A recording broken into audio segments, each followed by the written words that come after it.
हेल' लोगोफोर, बे समाव नोंथांमोनजों मोनसे गोनां आयदानि सायाव बाथ्राफोर शेयार खालामनो नागिरदों। बाहाय नुनो मोननाय जागोन नोंथांमोनहा जे आथिखालाव गोबां कर'नानि थाखाय लकडाउन, फारसेथिंजाय साख्रि बाख्रिनि रिक्रुटमेन्ट गैयै, फारसेथिंजाय आरोबाव गोबांथार माखासे खामानिफोर मोननो हायै, गोदो जेरैहाय गोबां माखासे थांनानै थानो हायैनि राहाफोर मोननायजों लोगोसे खामला दामला बा हाजिरा मुजिरा मावनानैबो जानो हायोमोन। नाथाय बेफोरो दा आथिखालाव फ्राय गैलायानो। आथिखालाव मेसिनारि जुग जानानै फैबाय, मेसिननि दारै गासैबो जाजोबसै।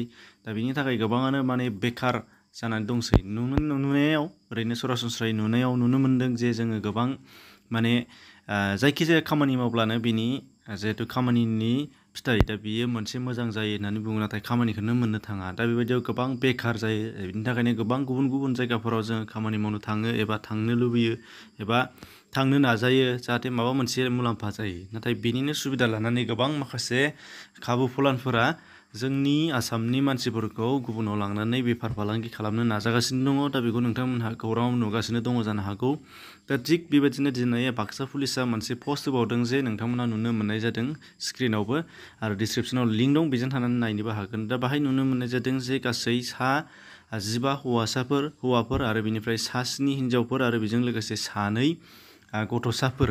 दा बिसोरखौ गासै 22 बे 22खौ माखासे खाबु फलान एबा मानसि फालांगिरि बिथांमोनहा गुजरातसिम फाथायहरगासिनो दंमोनदों। नाथाय आसाम पुलिसनि गोख्रों संदाननायनि गेजेरजों बिथांमोनखौ हमनो हाबाय आरो बोखांफिननो हाबाय। बेजों लोगोसे बेजों सोमोन्दो थानाय 2 दायनिगिरिखौ बिथांमोना हमनो हाबाय होनदों। नोंथांमोना जेखौ लिरनाय नुदों स्क्रिनाव, दा बेखायनो जोङो दा सांग्रां जानो गोनां जोबोद गोनांथि जानानै दंफैसै।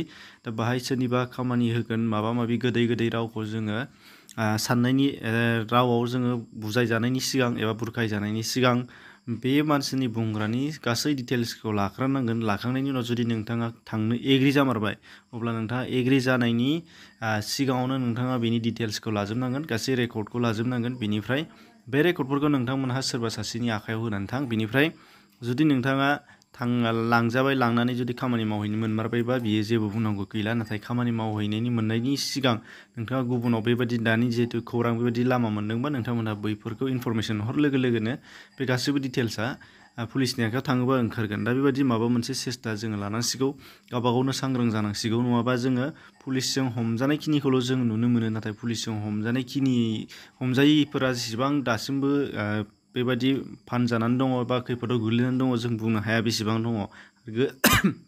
गोदोनिफ्राय बेसेबां जाबोखो जों बेखौ दासिम सोर भुगिनांगासिनो दङ जोङो बिनि बिबांखौ जोङो बुंनो हाया। बेखायनो जोंनो गावबा गावसो बेखौ सांग्रां लानो नांगोन। दा बे मोनसे जोबोद गोनांथार बाथ्रा। आरो बेजों लोगोसे नोंथांमोनहा नुनो मोननाय जागोन माखासे जोंनाव लकेलावनो बुथारखोमानाय, रावबो गैयि समाव बुथारखोमानाय, आरो बेजों लोगोसे सिखाव दाखायत हाबनाय, बेयो जोंनाव गोबां बारानिफ्राय बारा जाबोगासिनो दङ। नोंथांमोना ससियेल मिडिया एबा मानसिफोरनि खुगा खोनादोंबो जानो हागौ। आरो बेनि गेजेरावहायनो दिनै नोंथांमोनहा नुनो मोननाय जादों, निउसावबो नोंथांमोननि स्क्रिनशट होनाय जादों आरो डिसक्रिपसनाव लिंक मोनगोन बिथांमोननि खौराङाव, जे नुनो मोननाय जादों जोंनाव गोबां साखन्द्रा बायदिसिनाफोर दुथांफोर ओंखारदों होननाय। दा बियो मोनसे फोरमान हिसाबै बाहाय निउसाव ओंखारदों। नोंथांमोना नुदों जे टाइम एट बड'आव होदों जे बाक्सा जिल्लायाव उन्दुबाय थानायावनो बाक्सा जिल्लानि सालबारि लाबदांगुरि थानानि बेन्दों सिङाव थानाय खाजियामाथि गामियाव होनदों बियो मोनसे जाथाय। बे जाथायाव नुनो मोननाय जादों हरनि समाव इन्जुर जावफ्लंनानै न'आव हाबदोंमोन दुथांफोरा, आरो बेनिफ्राय खोमसिनि खाबु लानानै बै न'नि बिगोमाखौ बिसलाल हुसेन मुं बुंदों बिथांमोनहा बाहाय, बा बिथांखौ गोदना हास'नो थाखाय सेस्था खालामदोंमोन होनदों। नाथाय बे समावनो बिथाङा हब्रानायलाय दुथांफोरा हाखु दाखु खारलांदों होनदों। आरो बिथांखौ दा देहा फाहामसालियाव फाहामथाय होगासिनो दङ होनदों, नाथाय जोबोद गोब्राबनि थासारियाव दङ होनदों। दा बे मोनसे जोबोद आसरित आरो सोमोनांथाव आरो गिख्रंथाव जाथाय। दा बेखायनो हरनि समाव जोङो सांग्रां जानो नांसिगोन मोनफ्रोमबो न'खरानो, आरो बैसोर दुथांफोरखौ हमनो हानायनि सेस्था खालामनांगोन बयबो रायजो राजाफ्रानो, जिहेथु बेबादि थासारिया जोंनाव समाजाव गाज्रि लाबोयो। दा बेखायनो सांग्रां जाहाथे हरना गुरना हारसिङै जेरावबो दाथां, एबा बबेबा थाङोबा लोगोजों फै। बेनिफ्राय आरो सांग्रां बाहेरायाव ओंखारनाय मानाय गासैयावबो जों बिथिङाव जोङो नोजोर बोनांसिगोन, गावबा गावखौ सांग्रां खालामनानै लानो गोनां जागोन। मानो होनबा बबे समाव मा जायो जों मिथिस'वा। थिग बेबायदिनो आरोबाव जों नुनो मोनबावदों बुथारनाय जाथाय एबा बुथारखोमालांनाय जाथाय, बेबो जोंनाव गोबां जागासिनो दङ। बुंनो थाङोब्ला सप्तायाव खेबथाम खेबब्रै बेबायदि जागासिनो दङ। नोंथांमोना नुदों सरकारा जेसेबां नाजासेयावबो हायाखै। दा बेयाव नुनो मोन्दों बिनिनो आरो मोनसे नोंथांमोना खौराङाव नुदों जे बाक्सा जिल्लायावनो जाबावदों बेबो। बाक्सा जिल्लायाव सालबारिनि आवथायावनो आरोबाव सासे होनदों जेराव बिमा फिसा सानैल'मोन, नाथाय बे फिसाजोआ न'आव हारसिं थालांनायखौ नुनानै खाबु फुलानफोरा माखासे समाव बिथांखौ बुथारनानै दैमायाव फोजाहरदों होनदों। बिथांखौ बेबायदि जाथायखौ बिमाया एबा न'खरनि मानसिफ्रा सन्देह खालामदों जे बेखौ बुथारनानै माबा मोनसे खालामनानै बुथारनानै दैयाव फोजोबना गारहरदों होनदों। नाथाय बेखौ दासिम नायबिजिरगासिनो दङ होनदों बिनि जाथायनि दायनिगिरिखौ। दा जेखि जायानो जाया मानो बेबायदि हारसिं थानाय समावबो जोबोद खैफोद गोनां।